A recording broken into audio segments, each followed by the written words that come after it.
ইখতিয়ার উদ্দিন মোহাম্মদ বখতিয়ার খলজি একজন বীর যোদ্ধা, যিনি বাংলার লক্ষণ সেনকে পরাস্ত করে প্রথম বাংলা দখল করেন। বাংলা ও বিহার অঞ্চলে প্রথম মুসলিম শাসন প্রতিষ্ঠা করেন তুর্কি সেনাপতি ও বীর যোদ্ধা ইখতিয়ার উদ্দিন মোহাম্মদ বিন বখতিয়ার খিলজি। তিনি ছিলেন তুর্কি জাতিভুক্ত খিলজি বংশের সন্তান। বখতিয়ার খিলজির পূর্বপুরুষ আফগানিস্তানের গরমশির অঞ্চলে বাস করতেন।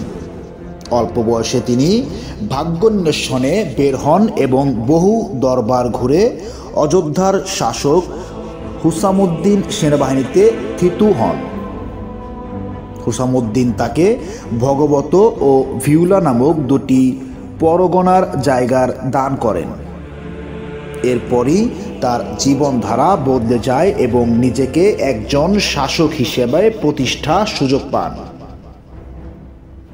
একজন যোদ্ধা, একজন যোগ্য শাসক ও সেনাপতি হিসেবে বখতিয়ার খিলজির সুনাম ছড়িয়ে পড়লে দিল্লির শাসক কুতুবউদ্দিন আইয়ুবীর সুদৃষ্টি লাভ করেন এবং তার আনুগত্য স্বীকারের বিনিময়ে বিহার অভিযানের অনুমতি পান। বিহার বিজয়ের পর বখতিয়ার খিলজির ক্ষমতা ও সামর্থ্য আরও সংহত হন। তিনি বিশাল এক বাহিনী গঠন করেন এবং 1204 খ্রিস্টাব্দে রাজা লক্ষণ সেনের শাসনাধীন বাংলার নদিয়া জয় করেন। আকস্মিক আক্রমণে রাজা লক্ষণ সেন প্রধান রাজধানী বিক্রমপুর পালিয়ে যান। এভাবেই বাংলার মাটিতে মুসলিম শাসনের সূচনা হয়। এরপর তিনি ধীরে ধীরে লক্ষণাবতী, গৌড়সহ সমগ্র উত্তরবঙ্গ বিজয় করেন। লক্ষণাবতীর নাম পরিবর্তন করে লখনৌতি করে তাকে রাজধানী ঘোষণা করেন। 1206 খ্রিস্টাব্দে বখতিয়ার খিলজি তিব্বত অভিযানে বের হন। 1206 খ্রিস্টাব্দে বখতিয়ার খিলজি তিব্বত অভিযানে বের হন, কিন্তু উপজাতিদের বিশ্বাসঘাতকতা ও কৌশলের কাছে পরাস্ত হন। এতে তার সেনাদলের বৃহদাংশ ধ্বংস হয়ে যায়। তিব্বত বিপর্যয়ের পর ব্যর্থতার গ্লানি ও শোকে অসুস্থ হয়ে পড়েন এবং দেবকোটে, বর্তমান দিনাজপুর, ফিরে আসেন। এখানেই তার মৃত্যু হয়। তবে কেউ কেউ বলেন মীর মর্দানের হাতে নিহত হন। ইখতিয়ার উদ্দিন মোহাম্মদ বিন বখতিয়ার খিলজি ইতিহাসের পাতায় যতটা উচ্চারিত, যতটা চর্চিত, যতটা স্মরিত, ঠিক ততটাই অবহেলিত ও অজ্ঞাত বখতিয়ারের সমাধিস্থল। বখতিয়ার খিলজির কবর যে এখনও চিহ্নিত আছে তাও হয়তো বহু মানুষের জানা নেই।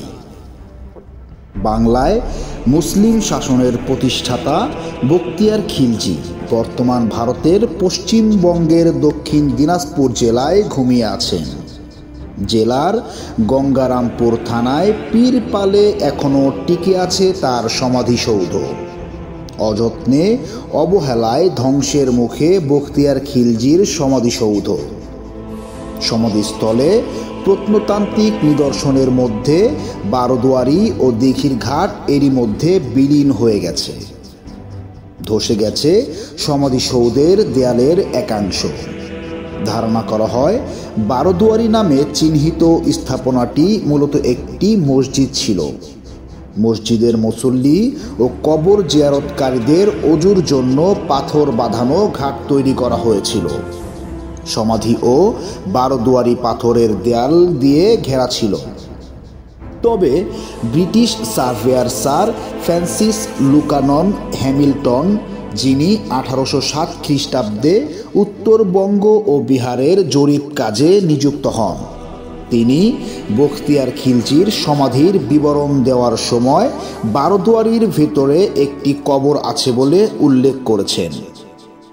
স্যার হ্যামিল্টনের ধারণা বারোদুয়ারির কবরটি বখতিয়ার খিলজির এবং এখনও টিকে থাকা কবরটি বখতিয়ারের সহচর পীর বাহারুদ্দিনের।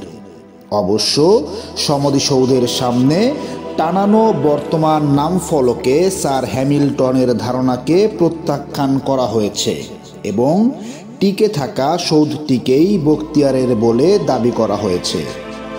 বর্তমানে কালের নিয়মে বখতিয়ার খিলজির সমাধি অবহেলার পাত্র হলেও স্থানীয় সাধারণ মানুষের কাছে তিনি পরম সম্মানিত।